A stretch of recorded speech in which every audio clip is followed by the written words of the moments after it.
Hero ಬಗ್ಗೆ ಮಾತಾಡೋದಾದ್ರೆ ನಮ್ಮ ಸುಮನ್ ಶೈಲೇಂದ್ರ ಅವರು ಈಗಾಗಲೇ ದಿಲ್ವಾಲಾದಲ್ಲಿ ಮತ್ತೆ ಅವ್ರು ಆಕ್ಟ್ ಮಾಡಿರುವಂತ ಇನ್ನೊಂದೆರಡು ಸಿನಿಮಾ ಹೇಳು ನೋಡೋಣ, ಟೆಸ್ಟ್ ಮಾಡ್ತಾ ಇದೀನಿ. ತಿರುಪತಿ ಎಕ್ಸ್ಪ್ರೆಸ್, ಆಮೇಲೆ ಅವರ ಮೊದಲನೇ ಸಿನಿಮಾ ಆಟ.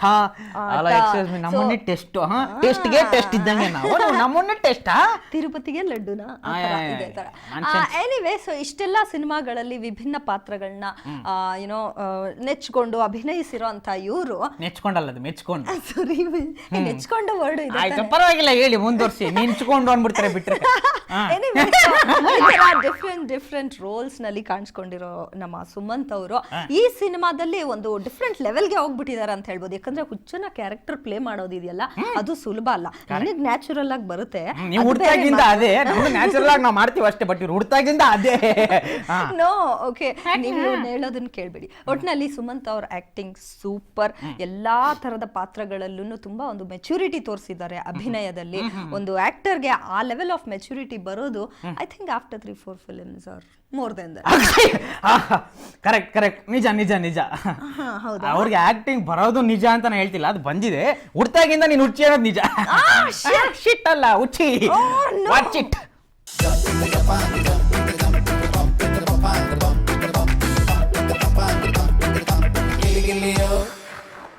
ಶಾಲಿವಾಹನ ಕೇಸಿದು, ಬಾಲಿವಾನರ ಫೇಸಿದು, ವೀರಬಾಹುವ ರಾಶಿಗೆ ಶೇದಾಡೆ ಬಾಡೆ ವನವಾಸೆ, ಭಾರಿ ತೂಕದ ತೂಫಾನು, ಹಿನಯಾನಿಯ ಹಿಮ್ಯಾನು, ಸಾಡೆ ಸಾತಿಯ ಆಟ ಗೀಟ, ಪಾಪ ಈತ ಬಡಪಾಯೇ, ತಿರುಗುತ್ತಲೇ 106 ತಲೆಯುತ್ತಲೇ, ತುತ್ ಮರಗುತ್ತಲೇ, ಕರಗಿ ಹಾದಿ ಮರಳಿ, ತಿರುಗುತ್ತಲೇ 106 ತಲೆಯುತ್ತಲೇ, ತುತ್ ಮರಗುತ್ತಲೇ, ಕರಗಿ ಹಾದಿ ಮರಳಿ.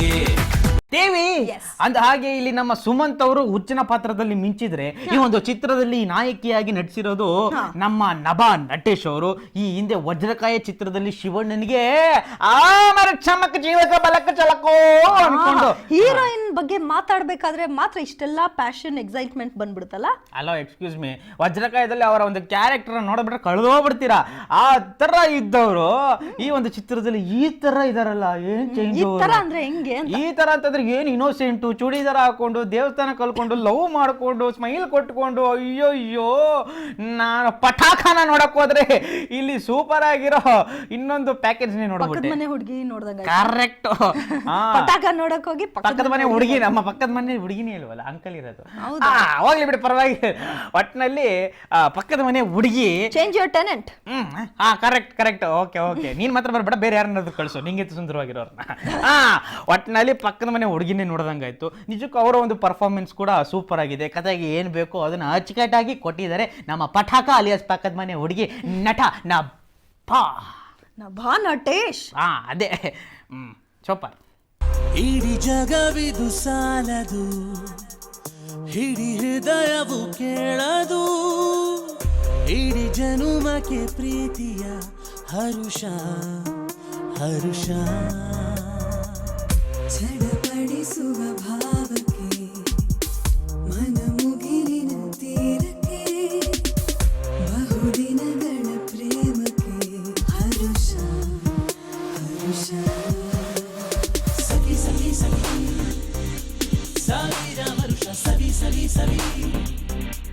ಬಾರಾಗ ಸರಸ ಸಿಹಿ ದೂರಾದ ನಿಮಿಷ ಸೇರೋದೆ ಹರುಷ, ಮಾಯಾವಿ ಮನಸ ಪದೇ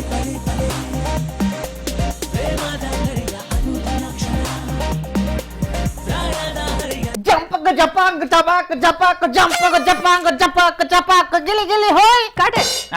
ಯಾಕೆ ಇಷ್ಟೊಂದು ಡ್ಯಾನ್ಸ್ ಮಾಡ್ತಿದ್ಯಾ? ಅಲ್ಲ, ಈ ಪಿಕ್ಚರ್ದು ಸಾಂಗ್ ಅದು, ಆ ಒಂದು ಸಾಂಗ್ನ ಕೇಳ್ತಾ ಇದ್ರೆ ಡ್ಯಾನ್ಸ್ ಮಾಡ್ಬೇಕು ಅನ್ಸುತ್ತೆ. ಪಿಕ್ಚರ್ ಅಲ್ಲಿ ಹುಚ್ಚಾನೆ ಅಲ್ಲ, ನಮ್ಮ ಹೀರೋ ಅಲಿಯಾಸ್ ಹುಚ್ಚಾನೆ ಡ್ಯಾನ್ಸ್ ಮಾಡ್ಬೇಕಾದ್ರೆ ನಾವು ಡ್ಯಾನ್ಸ್ ಮಾಡೋದು ಬೇಡವಾ? ಎಕ್ಸಾಕ್ಟ್ಲಿ. ಅದು ಅಷ್ಟೊಂದು ರಿದಮ್ ಇದೆ ಅಲ್ಲಿ, ಅಷ್ಟೊಂದು ಎಕ್ಸೈಟ್ಮೆಂಟ್ ಇದೆ ಆ ಸಾಂಗ್ಸ್ ನಲ್ಲಿ. ನಿಜವಾಗ್ಲೂ ಈ ಸಿನಿಮಾದ ಮ್ಯೂಸಿಕ್ ಕೂಡ ಮೆಚ್ಚಲೇಬೇಕು. ನಮ್ಮ ಗುರು ಕಿರಣ್ ಅವರು ಸೂಪರ್ ಆಗಿ ಮ್ಯೂಸಿಕ್ ಕಂಪೋಸ್ ಮಾಡಿ ಈ ಸಿನಿಮಾದ ಮುಖಾಂತರ ತಮಗೆ ಸರಿಸಾಟಿ ಯಾರು ಇಲ್ಲ ಅಂತ ತೋರಿಸಿದ್ದಾರೆ. So anyway super songs. Did you enjoy the songs? ನಿಜಕ್ಕೂ ಸೆಕೆಂಡ್ ಹಾಫ್ ನಲ್ಲಿ ಇನ್ನ 2 ಮೆಲೋಡಿ ಸಾಂಗ್ಗಳು ಬರುತ್ತೆ, ಅದು ಕೂಡ ಸಖತ್ತು ಮನಸ್ಸಿಗೆ ಹಿತವನ್ನ ಮಧುವನ್ನ ನೀಡುತ್ತೆ. ಒಟ್ಟಾರೆ ಈ ಜಂಪಕ ಜಪಾಂಗು ಹುಚ್ಚನ್ನೇ ಕುಣಿಸಿರ್ಬೇಕಾದ್ರೆ ನಮ್ಮಂತ ನಾರ್ಮಲ್ಗಳನ್ನ ಕುಣಿಸಲ್ವಾ? ನಿಮ್ಮಂತ ದೇವಗಳನ್ನ ಕುಣಿಸಲ್ವಾ? ನಿಮ್ಮಂತ ಹುಚ್ಚರನ್ನ ಕುಣಿಸಲ್ವಾ? Watch it.